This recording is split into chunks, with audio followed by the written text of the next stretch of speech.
I would like to start by playing a video to position us at this moment in the centenary. There are several versions of this trailer, but here is the final release version. Wonder Woman: Rise of the Warrior is a film released in 2017, directed by Patty Jenkins and deployed via women-only screenings. It tells the origin story of Wonder Woman and the emergence of her consciousness in the First World War. Wonder Woman was a character invented during World War II by a male polygamist, bondage enthusiast and failed academic, who also invented the polygraph lie detector machine. We see so many themes of the centenary in this piece of culture. It is the First World War remediated into US culture. It appears with the weird parallel synchronicity that we have come to know about the centenary. In the year the United States entered the war itself. Indeed, Wonder Woman's 1970s incarnation had started during World War II, and so her narrative had to be repositioned, arguably because the centenary has firmly cemented the First World War as the start of the terror and century of war, and so all origin stories now must start there. As the title of this paper suggests, contemporary commemoration cultures project the infrastructures and schemas of our reality through the First World War to see the future. The official origin trailer declares, "This June witnessed the future of justice." As Jay Winter has observed, the First World War does not play a foundational role in US memorial culture because it lacks importance in family history. Winter has also remarked upon the importance of women in the transmission and meaning of family memory itself. Wonder Woman starts in the present where, as a curator in the Louvre, Wonder Woman is given a glass plate negative by Batman, and this photograph taken on the Western Front starts our journey to the past. The film ends in an act of specific commemoration of male sacrifice around a town square memorial. Indeed, the director dedicated the film itself to her father's service as a USAF pilot. So many things to unpick here, but I only want to draw your attention to gender. Wonder Woman explicitly entangles feminist agency and responsibility to the simultaneous memory and resistance of mankind's destructive century. So let's return further back into the centenary itself and via Facebook reanimations to the role of female consumers of the centenary. This video promoted the social media project Facebook 1914. Advertising agency DDB Paris for Musée de la Granderie at Demeure co-created a Facebook-hosted project to tell in approximate real time the story of a member of the French army in the First World War. The fictional central character of the narrative was named Léon Vivien. The project narrated the protagonist's story via his central profile, located on the social media platform, and with 10 other profiles integrated with and linked in with this page. The profiles operated live between April and May 2013. Launched with 10 months of posted already existent material, batches of posts were added every day. The project's daily Facebook posts covered the historical period from June 1914 to Léon's death on the 22nd of May 1915.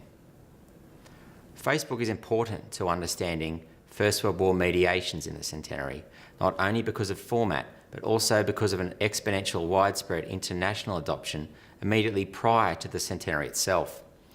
Facebook is a social media internet interface which evolved from its creation in 2004 to dominating the social media ecosystem, with more than 1.23 billion users in January 2014. The few years that led up to the centenary of the First World War, Facebook implemented changes which facilitated the traditional structures of remembrance, that of social experience, and a sense of temporality. Facebook is a social network service which emphasises sharing. In the 3 years preceding the launch of Facebook 1914, the platform had consolidated the algorithmic coding structures to emphasise both connectedness between profiles and connectivity between those profiles and third parties. In 2010, the like button and the underlying open graph software were introduced. In 2011, Timeline was introduced. Timeline reconstructed the interface so it no longer was a loose database, but instead a biographical chronicle which created a narrative of user life within profiles. This consolidated content architecture and had the effect of enhanced feelings of intimacy, memory, and connectedness. It also made possible the algorithmic management of narrative. These affordances all facilitate the use of Facebook as a platform for creative historical reanimation. The Museum of the Great War opened in 2011. As such, the museum perceives itself as young within French museology. The museum's method is immersive and its role didactic. Institutionally, they perceive themselves as an organisation to relive history, as they describe at a human level to promote the duty to remember a war from which no representative survives. Indeed, it was the integration of Facebook into daily life which made such an attractive medium to convey such a message. The museum declared, "The fact that 25 million people in France post details of their peaceful lives every day, holiday snaps, the last joke they heard, the latest tricks of the kids, reflecting an uncommon fact, 60 years of peace in their national territory. This offered us a stark contrast to the daily lives of French people in 1914. So the museum and advertising agency DDB conceptualised the project from an initial imaginative extrapolation from the audience point of view. The museum asked, what would the 15 to 35-year-olds of 1914 have talked about if Facebook existed in their era?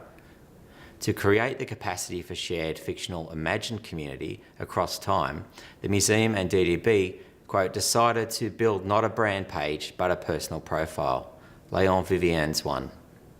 The team developed an historical image of face, gave him a job as a school teacher, a wife, and a large friends network. The museum explained, we didn't describe the history, we told a human story about Léon Vivien and 9 other characters, a story about their fears, their hopes, their doubts, their everyday life. All the characters were given a face and photoshopped into sepia-toned pictures from the era, or reconstructed to be perceived as authentically from the time. To enhance both the realism and legitimacy of the project, attention to detail was emphasised. Facebook posts were then illustrated with objects and documents, even sound recordings of music from the collection.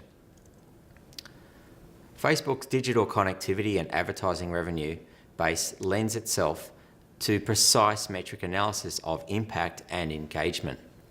Within 48 hours of launch, Léon Vivien had 20,000 followers, and by the second week after launch, close to 50,000.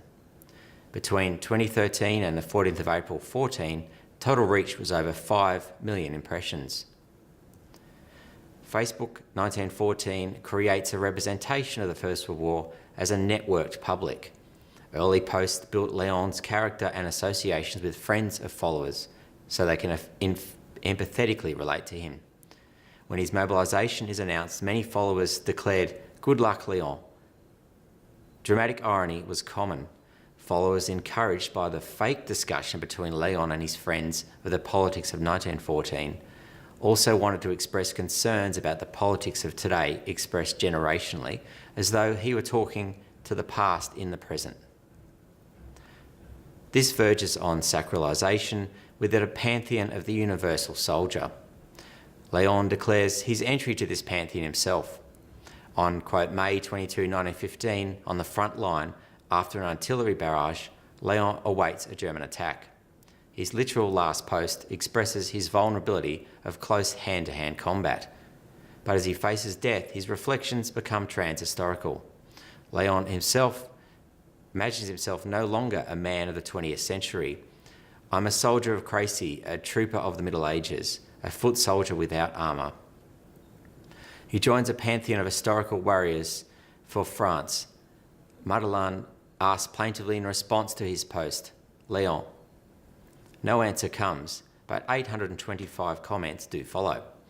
Many express their sadness or say goodbye. Many reflect upon the future after Léon's death and the many deaths that will come in the century to follow. Others are amazed at their own willingness to invest in the story and their desire to tell the avatar to take courage. There were 1,720 or 8.6% of all comments written reacting to the final 3 posts of Leon. Indeed, subsequently after his death, the page has become a Facebook memorial page in itself. So to centenary front lines and front pages.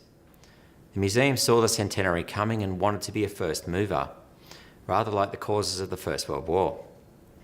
Just as on the eve of the First World War, an urgency to be first to strike seemed key, the centenary's war for attention. A convergence, Facebook 1914 saw the merging of advertising and museums, running a campaign to create viral content. Indeed, both advertising and media were affected by digital change. So we see culture being co-opted as product, where archives, museums, memorials, media organisations and advertising converge in the same digital space. Equally, as live news is co-opted by social, then archives and history are remediated as literal fake news in the present. Pew found that 49% of all news for people came exclusively via social media in 2012. The figure in 2016 was 62%. Media organisation News Corp Australia also curated a live social media retelling of the First World War in 1915. The project lead advised me that Leon had inspired News Corp to create a Facebook-centred live retelling of Australian experience. The project used social media to tell the stories of real people from 1915, quote, as if they are alive and posting right now. In the 2 months after launch, in 2015, the project obtained 49,000 distinct dedicated followers, and News Corp claimed the hashtag Anzac Live was seen 50 million times by 15 million people across Facebook. Like the French team, News Corp wanted to represent participants in the First World War as similar to contemporary users of social media, to convey, quote, the often overlooked fact that they were young people just like us, and if alive in 2015, would be communicating in the same way as today's 20-somethings on social media. News Corp entered a formal partnership with the State Library of New South Wales and worked with the Australian War Memorial to adapt real diaries from Australian participants of the First World War. Like Facebook 1914, News Corp adopted 9 diarist stories. Each diarist was given a dedicated Facebook profile and a central Anzac Live narrator page. Cheerleading for Anzac Live demonstrated the enthusiasm for suspended disbelief. Debbie declared, Anzac Live, this is just the best use of social media. I've spent my school holidays as a teacher talking to the past. Oh my sister thinks I may be in love with John Monash. I'm even talking like him. Debbie did the BuzzFeed style quiz. I did the quiz and I am apparently like John Monash, so it will have to be him as my favourite. Followers reacted as though the profiles were occupied by the original person, now deceased. When Australian General John Monash posted on his birthday on June 26, 1915, he described, sourced from his diary, celebrations in his Gallipoli dugout. Quote, Norman Young gave me a bottle of champagne. 14th Battalion sent collective greetings, and the headquarters cook scoured around and prepared for me a specially sumptuous 4-course dinner. Birthdays have emerged as a central leitmotif of Facebook sociality. So in response to this post, several people relayed their birthday wishes. Alyssa Norman declared, happy birthday, hope it was quiet. Kay Gowling reinforced, hope you enjoyed your day. Sometimes followers expressed all common forms of expression in one post. Jennifer Semple, reacting to Monash's birthday post, offered, my 19-year-old great-great-uncle was in your 14th Battalion. I don't suppose they all got to sign your birthday card? The public recognition of personal relationships and their milestones have become part of the economy of Facebook reactions. Australian nurse diarist Alice Ross King's personal romantic reflections in her diary, when transposed to Facebook, concurred with a well-known currency of gendered online sharing practices, especially when her relationships became Facebook official. In a post that received 100 likes on November 17, 1915, Alice Ross King posted, feeling content in Alexandria, at least have my letter from Moth. It was written exactly a week ago. The letter quite satisfies me and I know that he loves me too. Had a shampoo and bought some roses for my bedroom, #AnzacLive. Kerry Ann responded, great about the letter and loving to do those girly things that lift the spirits too. Anzac Live took an unprecedented approach to commemorating the Battle of Australian troops in France too. To mark the historic battles of Fromelles and Pozières, Anzac Live created an Archie Barwick chatbot on Facebook Messenger. The profile of Archie Barwick Facebooked the Battle of Pozières and each day posted diary entries from the time. However, in addition, the bot pushed out diary entries from his time at Pozières into a Facebook Messenger that is a follower's private inbox. Followers could then ask a selection of questions and then, quote, it uses artificial intelligence to select the right answers from Archie's extensive diaries, unquote. Mobile messaging exploded in 2015. Perhaps, and hence this is why, News Corp's interest to be in the new territory. Semi-automated Archie described the Battle of Pozières. Archie described the, quote, most terrible and murderous bombardment that I have ever been under. Virginia Locke commented immediately below to honour her great uncle, who she notes died in a barrage on that location during that time. Virginia writes, our family was yet another devastated by war. Stay safe, Archie Barwick, and try to stay strong. We are with you in thought and prayer. The following day, an image of French and Australian flags fluttering, Archie posted, after this battle, the fame of the Australians spread like wildfire. One person commented, and the French still remember the Australians. But what do the French really remember? What do the metrics of French engagement about Léon tell us about this type of Facebook commemoration? Two French academics analysed a selection of posts. Verlat and Charles analysed 1,000 followers' comments, breaking them down into several categories.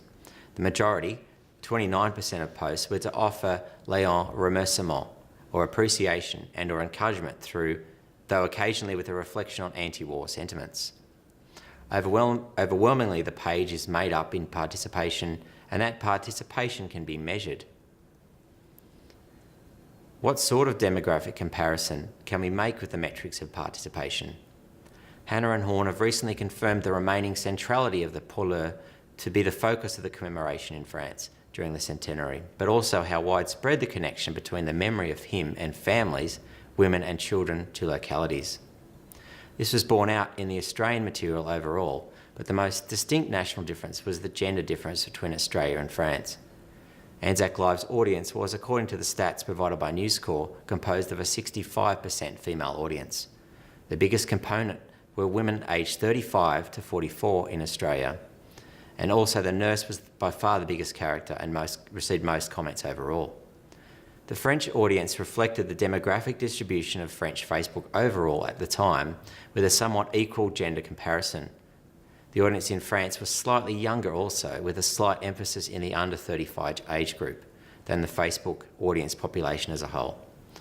Though the Australian census, just released this year, does place a 38-year-old female with children as the average Australian.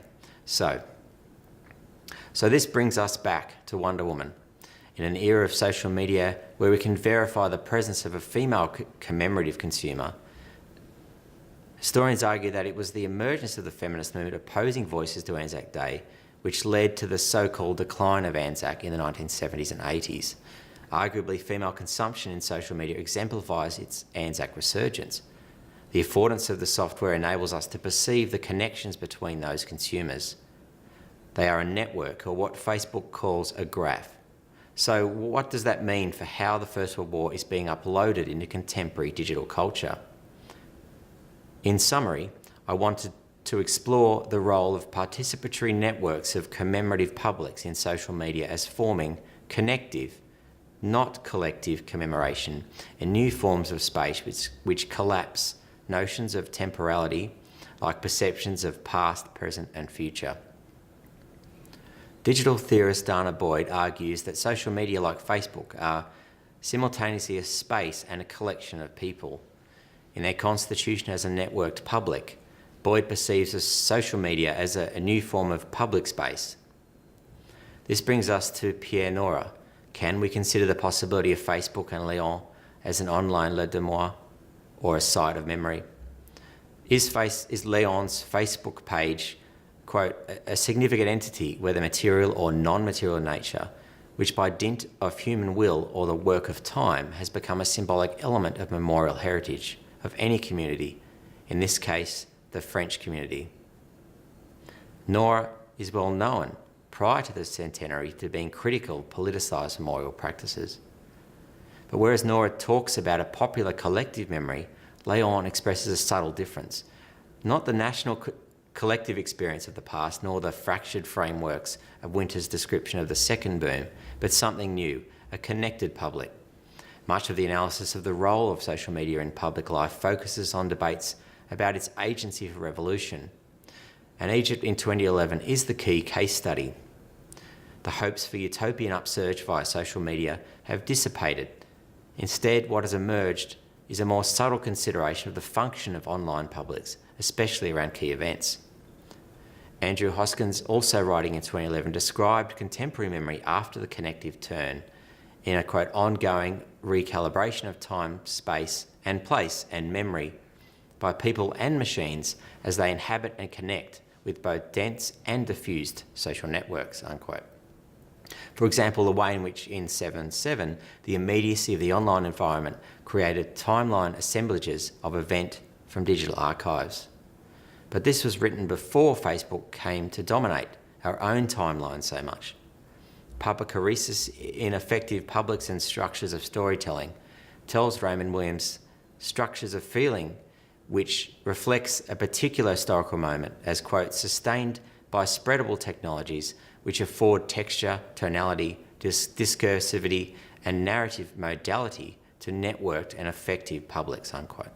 She examines the revolution in Egypt on social media where, through connective, not collective practices, these frames were crowdsourced to prominence, as, to quote Williams, the practical consciousness of the present.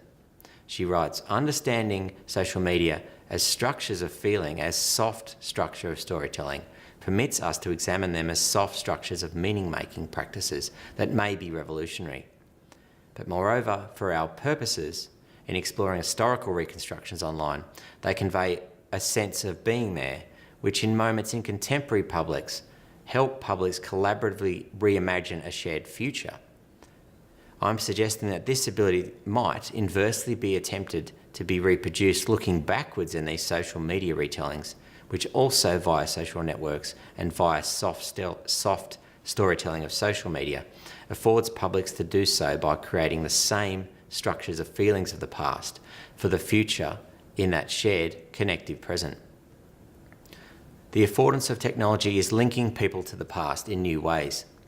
Perhaps an idea of specific, quantifiable one-to-many relationships of being individually wired in and linked via a graph to others is replacing a metaphor of an imagined collective experience. Who are we looking back during the centenary? Are we still Clee and Benjamin's angel of history? Or are we Wonder Woman who says, I used to want to save the world, but the closer you get, the more you see the great darkness within. I learnt this the hard way a long, long time ago.